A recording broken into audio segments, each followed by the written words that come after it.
Hello बच्चों, कैसे हैं आप लोग। मैं उम्मीद करता हूं कि आप लोग बढ़िया होंगे। तो आज का टॉपिक जो है लिंग को पहचानना।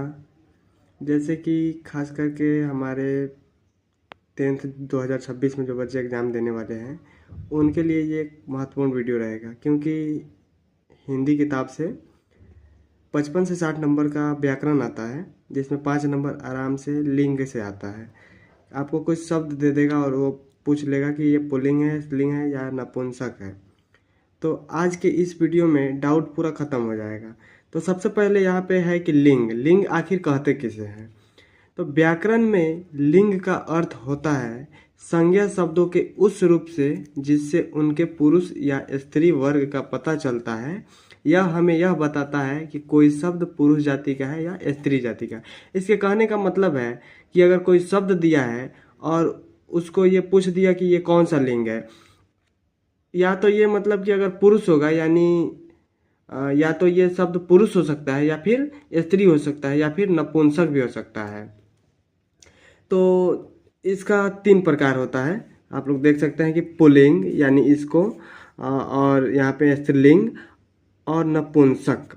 तो पुल्लिंग को मतलब कि मैं डिफाइन कर रहा हूँ कि अगर कोई भी शब्द अगर पुरुष जाति से रिलेटेड है यानी उस पे पुरुष जाति का बोध हो तो उसे हम लोग पुल्लिंग कहते हैं।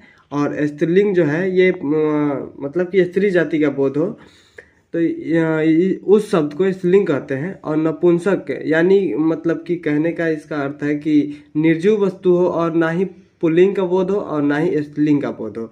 तो पुल्लिंग में मतलब कि बहुत सारे शब्द आते हैं, जैसे कि आपको बता दें कि सूर्य हो गया, कवि हो गया, लड़का हो गया और सारा बहुत। और स्त्रीलिंग में आ गया ये सूर्या हो गया, कवित्री हो गया, लड़की हो गया और बहुत सारे। और नपुंसक में आता है जैसे किताब हो गया। ऐसे ही बहुत सारे शब्द आते हैं। अब हम चलते हैं कि ट्रिक का उपयोग करके आखिर हम लोग कैसे जान सकते हैं कि कौन सा शब्द स्त्रीलिंग है या पुल्लिंग है या नपुंसक है। तो सबसे पहला कि अगर सभी देशों के नाम अगर मतलब कि दुनिया में जितने भी देश है अगर उसका नाम आता है तो सबसे पहले हम लगाएंगे कि ये पुल्लिंग है। आंख बंद करके पुल्लिंग लगाएंगे, जैसे कि भारत, नेपाल। लेकिन अपवाद में एक ऐसा देश है जिसका नाम श्रीलंका है। यही एक मात्र देश है जो स्त्रीलिंग में आता है।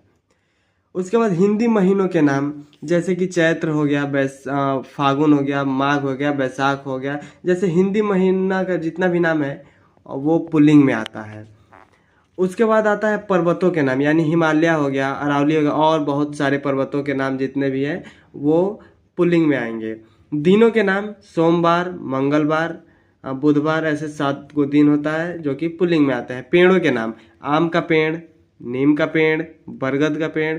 लेकिन ध्यान रहे कि ये पेड़ जो है लता नहीं होना चाहिए। जैसे बेल के पत्ता जो लता होता है तो ये स्त्रीलिंग में चला जाएगा। तुलसी मैया होती है तो ये स्त्रीलिंग में जाएगा।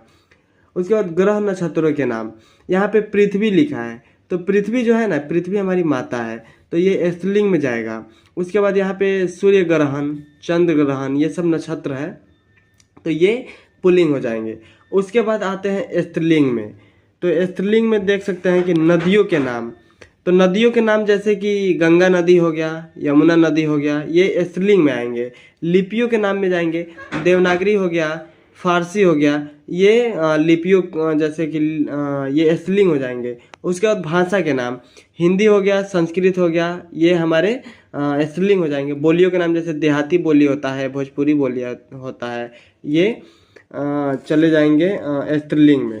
ठीक है। उसके बाद यहाँ पे नीचे है नेता, जो है ये पुल्लिंग शब्द है और इसका स्त्रीलिंग नेत्री होता है। उसके बाद कवि हो गया, इसका कवयित्री हो गया। हलवाई हो गया, इसका हलवाइन हो जाएगा। और सूर्य हो जाएगा, इसका सूर्य हो जाएगा। हो सकता है इस चारों में से एक ज़रूर पूछ देगा, क्योंकि मतलब कि अभी 12th वाले पेपर में कवि का आया था, ठीक है, और नेता का भी आया था। ये दोनों आप देख सकते हैं कि दोनों आया था। और यहाँ पे सबसे जो इम्पोर्टेंट चीज़ होने वाला है ट्रिक। तो क्या करेंगे, सबसे पहले रफ पेपर पे लिख लेंगे मेरा, मेरी, अच्छा, अच्छी, ये 4 वर्ड हम लोग लिख लेंगे। उसके बाद जैसे कि किसी शब्द को पता करना है कि ये स्त्रीलिंग है या पुल्लिंग है, तो जैसे कि हमको घड़ी को पता करना है, तो मेरा के बाद हम घड़ी लिख देंगे, मेरी के बाद घड़ी लिख देंगे, अच्छा से पहले घड़ी लिख देंगे और अच्छी से पहले घड़ी लिख देंगे। अब आप बताइए कि मेरा घड़ी होता है कि मेरी घड़ी होती है? तो मतलब कि मेरा घड़ी नहीं होता है, ये सटीक नहीं बैठ रहा है। और इस पे भी देख ले, घड़ी अच्छा होता है कि घड़ी अच्छी होती है? तो सब कोई मतलब कि बोलेंगे कि घड़ी अच्छी होती है। तो यानी कहने का मतलब कि अच्छी होती है, यानी ये घड़ी कौन शब्द है? स्त्रीलिंग है, ठीक है। उसके बाद समझ में नहीं आया तो फिर आइए किताब। मेरा किताब होता है या मेरी किताब होती है? तो मेरी किताब होती है, तो ये स्त्रीलिंग हो गया। उसके बाद यहाँ पे किताब अच्छा होता है कि किताब अच्छी होती है? तो किताब अच्छी होती है, यानी साफ साफ दिख रहा है कि किताब जो है ये स्त्रीलिंग है, घड़ी स्त्रीलिंग है। उसके बाद यहाँ पे एक और मतलब कि उदाहरण है चाचा। तो मेरा चाचा होता है या मेरी चाचा होता है? तो मतलब कि ये पागल भी बता सकता है कि मेरा चाचा होगा। और यहाँ पे चाचा अच्छा होगा या चाचा अच्छी होगी? तो चाचा अच्छा होगा, यानी कहने का मतलब ये जो चाचा शब्द है ये पुल्लिंग हो जाएगा। तो मिलते हैं फिर अगली वीडियो में, तब तक के लिए आप लोग इस वीडियो को फिर से देख सकते हैं, स्क्रीनशॉट ले लीजिए। और आपको ये पीडीएफ चाहिए तो ये मेरा मोबाइल नंबर है और इस पे आप मैसेज करके और आप लोग पीडीएफ बिल्कुल फ्री में ले सकते हैं। मिलते हैं फिर अगली वीडियो में, तब तक के लिए बाय बाय।